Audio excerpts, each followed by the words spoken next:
आपण सगळेच एका गोष्टीच्या शोधात असतो नाही का? तो म्हणजे आनंद. पण अनेकदा आपण तो चुकीच्या ठिकाणी शोधतो. आपल्याला वाटतं की महागड्या वस्तू, मोठं यश किंवा लोकांकडून मिळणारं कौतुक आपल्याला आनंदी बनवेल. पण हा आनंद किती काळ टिकतो? आज आपण एका खोल आणि कधीही न संपणाऱ्या आनंदाबद्दल बोलणार आहोत. एक असा आनंद जो कोणत्याही बाह्य परिस्थितीवर अवलंबून नसतो. चला तर मग ह्या प्रवासाला सुरुवात करूया. आपण आपल्या आतल्या आनंदाच्या तहानेपासून सुरुवात करून बुद्धांच्या एका प्राचीन गाथेचा अर्थ समजून घेऊ, एका राजाची अविश्वसनीय कथा ऐकू आणि शेवटी हे सगळं ज्ञान आपल्या रोजच्या धावपळीच्या जीवनात कसं वापरायचं हे सुद्धा पाहू. आजच्या जगात बघा, आपण सतत धावत असतो. कशासाठी? तर आनंदासाठी. आपल्याला वाटतं की नवीन नोकरी, मोठी गाडी किंवा सोशल मीडियावरचे लाईक्स आपल्याला आनंद देतील. पण गंमत बघा, या सगळ्या गोष्टी मिळूनही आत कुठेतरी एक पोकळी जाणवते. समाधान मिळत नाही. मग प्रश्न पडतो की आपण काहीतरी चुकतोय का?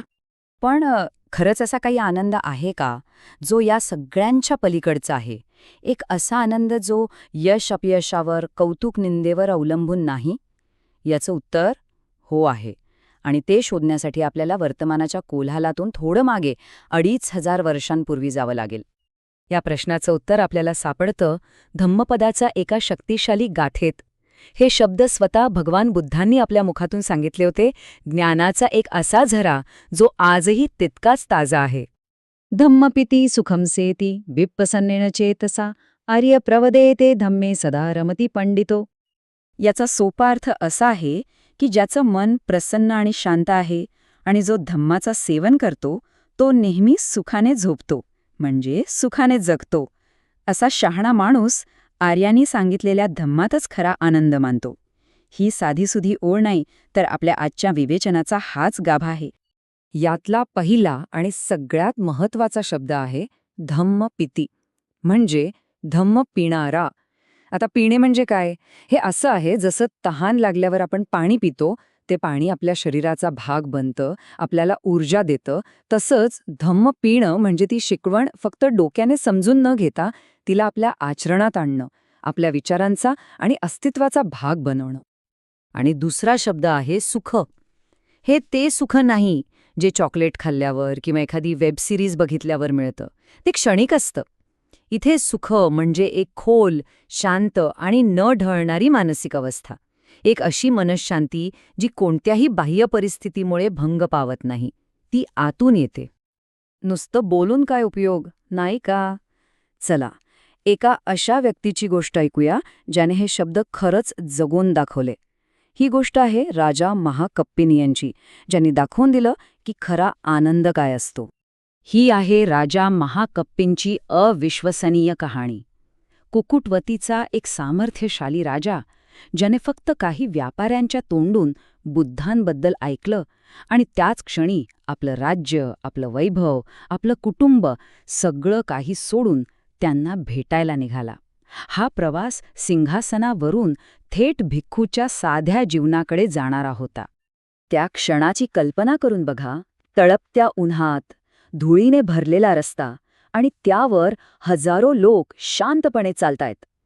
काही वेळापूर्वी ते राजे होते, मंत्री होते, त्यांच्या आज्ञेवर देश चालायचा. आणि आता त्यांच्याकडे काहीच नाही, एका विचाराशिवाय.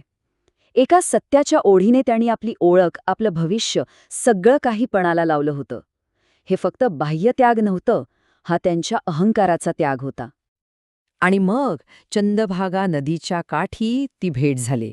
अनेक दिवसांच्या प्रवासाने थकलेले, धुळीनं माखलेले ते राजपुरुष जेव्हा नदीच्या काठावर पोहोचले तेव्हा समोर त्यांना बुद्ध दिसले. त्यांचं तेज, त्यांची शांतता, त्यांची करुणा, त्या एका क्षणात त्या हजारो लोकांचा सगळा थकवा, सगळा शंका नाहीशा झाल्या. जणू काही एका वेगळ्याच जगात ते पोचले होते. हेच ते धम्मपान. त्या क्षणी महाकप्पिन आणि त्यांच्या मंत्र्यांनी धम्म प्यायला होता. त्यांच्या मनात जी शांती अवतरली तोच खरा आनंद होता. ही कथा आपल्याला पुन्हा त्या गाथेकडे घेऊन जाते आणि तिचा खरा अर्थ उलगडून दाखवते. पुढे जेतवन विहारात पोहोचल्यावर एक विचित्र गोष्ट घडू लागली. हा माजी राजा महाकप्पिन सतत एकच शब्द म्हणायचा, अहो सुखम, अहो सुखम. चालता बोलता उठता बसता त्यांच्या तोंडून फक्त हेच उद्गार निघायचे. बाकीचे भिक्खू गोंधळून गेले. त्यांना वाटलं की ह्या माणसाला आपल्या राज्याची, आपल्या ऐश्वर्याची आठवण येत असेल आणि म्हणून तो असं बोलत असेल. तेव्हा बुद्धांनी त्या भिक्खूंना समजावून सांगितलं. ते म्हणाले, कप्पींला राज्याची आठवण येत नाहीये. त्याला त्या खऱ्या, आतल्या आनंदाची चव लागली आहे. त्याने धम्मपान केलं आहे आणि त्यातून मिळणाऱ्या निर्वाणाच्या आनंदाचा तो अनुभव घेत आहे. त्याचा आनंद कोणत्याही बाह्य गोष्टीवर अवलंबून नव्हता, तो आतून स्फुरत होता. ठीक आहे, ही झाली राजाची गोष्ट. खूप प्रेरणादायी आहे. पण 2500 वर्षांपूर्वीच्या राजाच्या कथेचा आज आपल्या आयुष्यात काय संबंध, बरोबर? तर संबंध आहे. ही शिकवण आजच्या काळातही तितकीच किंबहुना जास्तच उपयुक्त आहे. समजा ऑफिसमध्ये खूप राजकारण आहे, नकारात्मकता आहे. अशा वेळी लगेच चिडून प्रतिक्रिया देण्याऐवजी जर आपण कुशल वाणीची म्हणजे योग्य बोलण्याची शिकवण प्यायली तर काय होईल? आपण शांत राहू, आपलं मन स्थिर राहील. ही जी शांती आहे ती कोणाच्या कौतुकावर अवलंबून नाही. हे आहे धम्मपान. आपल्या मोबाईलचं उदाहरण घेऊया. आपण तासांतास रील स्क्रोल करतो, त्यातून क्षणिक मनोरंजन मिळतं, पण ती एक अस्वस्थताही देऊन जातं. इथे धम्म पिणं म्हणजे काय, तर सजडतेची, माइंडफुलनेसची शिकवण आत्मसात करणं, एका वेळी एकाच कामावर लक्ष केंद्रित करणं. यामुळे मन शांत होतं आणि खरा आनंद मिळतो. आणि नात्यांमध्ये तर हे ज्ञान खूपच महत्वाचं आहे. जुन्या चुका उगाळत बसण्याऐवजी जर आपण करुणेची शिकवण प्यायली तर मन निर्मळ होतं. आणि निर्मळ मनाने आपण समोरच्या व्यक्तीला आणि परिस्थितीला रागाशिवाय अधिक चांगल्या प्रकारे समजू शकतो. नात्यांमधला खरा आनंद वाद जिंकण्यात नाही, तर समजून घेण्यात आहे.